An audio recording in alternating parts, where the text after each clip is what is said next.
Right now I'm working in Gofore. It's Yes. a small Finnish from Tampere, founded in Tampere Yes. in 2001 actually, and it's a software company, roughly 75 people I think right now working at us.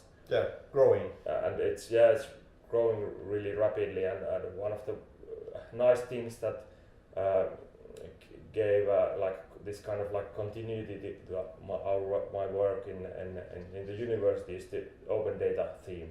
Yes. So one of the things I've been working in Gofore is the Finnish open data portal. So Avoindata.fi. yeah, avoindata.fi that I have been consulting in That's very good. We're both building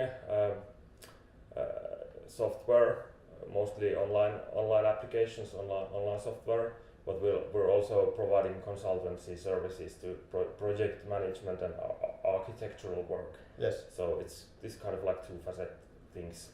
We both think about how we should be doing this bigger picture and as well as execute on the details, like myself.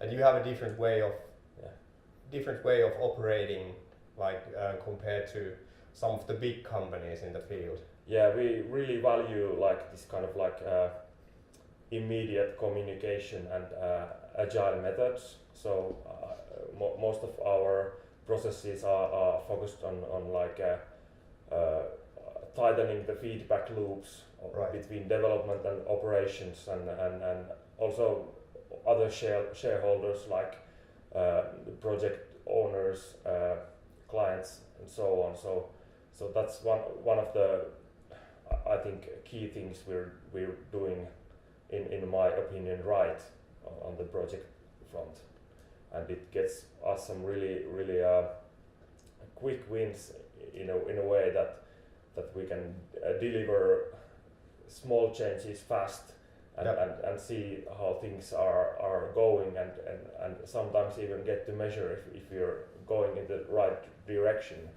like in the sense. So do you see any, I'm sure you see a lot of connections between your like previous life as an academic and your current life as a software developer, with using these kinds of processes. How do you see these connections? Yeah, I've been able to bring some of those things we studied in the university to my everyday work. Probably,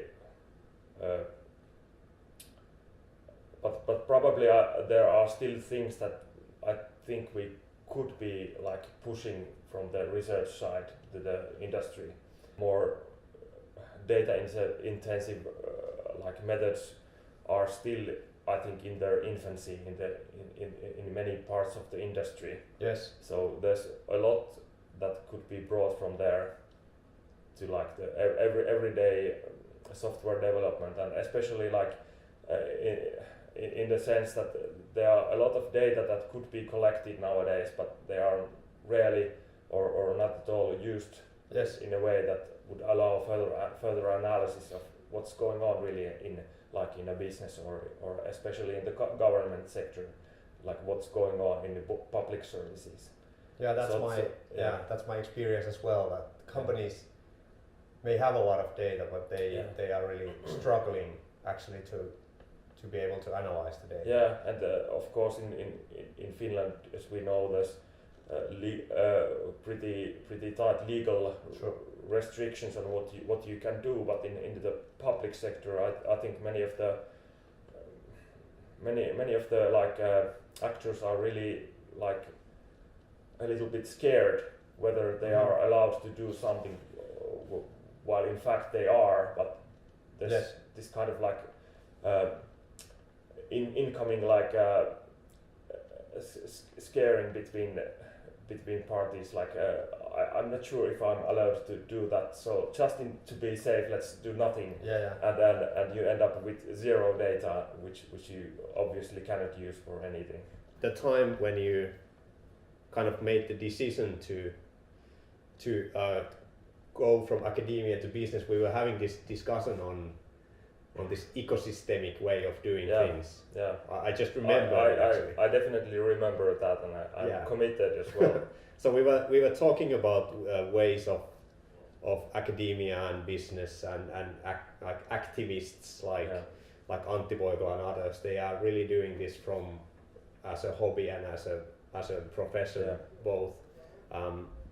So I think we agreed at the time, and I still think we do, that we need these. We don't need boundaries, but we need these places where people meet from academia, from business, students. Everybody meets each other and shares ideas and inspires each other. Yeah, MindTrek is definitely one of those places, two rare places where you can do just that, and that's one of the reasons I would recommend for anybody to come to MindTrek.